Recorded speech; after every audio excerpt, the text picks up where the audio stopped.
শাহরিয়ার আলম আমার আর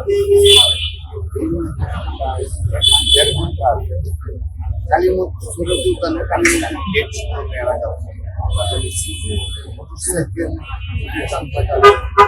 সেখানে বহিরাগত প্রায় 20 থেকে 30 জনের ঘটনা ছিল। সেখানে সামান্য আঘাত মানে পায়ে লাগার কারণে তারা উগ্র আচরণ করে এবং এক পর্যায়ে উপর থেকে হামলা করে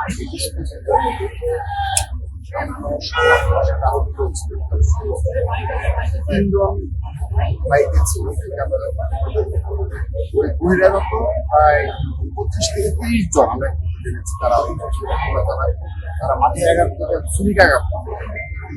তো এক্ষেত্রে আমরা যেটা জেনেছি তারা মাদক ছিল এবং উদ্যানের যে অনিরাপদ জায়গা এবং সর্বোপরি ঢাকা বিশ্ববিদ্যালয়ের যে অনিরাপদ ক্যাম্পাস হিসাবে দীর্ঘদিন যাবৎ যে অবস্থা বিরাজ করছে তারই প্রতিফলন ঘটেছে আজকের সৈরত উদ্যান আমরা বারবারই অবগত করেছি।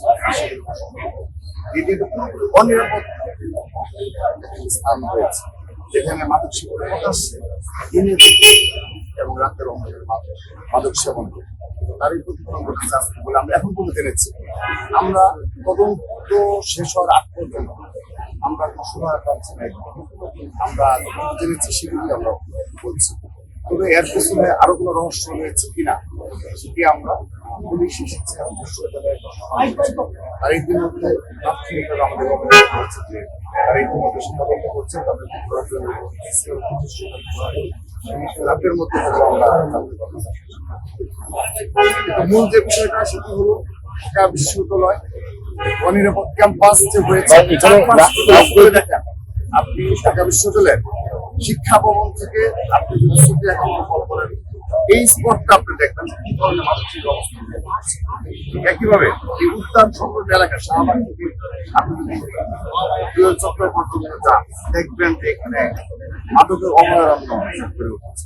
এগুলো তো অবশ্যই বিশ্ববিদ্যালয় এই অবস্থা সর্বশেষ পর্যায়ে আসলে প্রশাসনের যে একটি দুর্বল অবস্থা তারও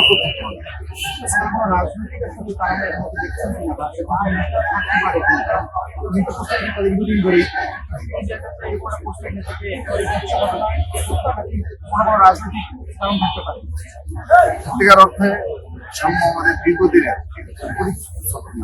এবং বিগত 25 আমলে রাজনীতি অনেক ভূমিকা ছিল, জুলাই আগস্ট আন্দোলনের ভূমিকা আছে এবং আপনার সহপাঠীদের কাছে খুবই জনপ্রিয় এবং মেধাবী আমরা এখনই এর পিছনে রাজনীতি করছি, আমাদের সহকর্মীকে আমরা হারিয়েছি।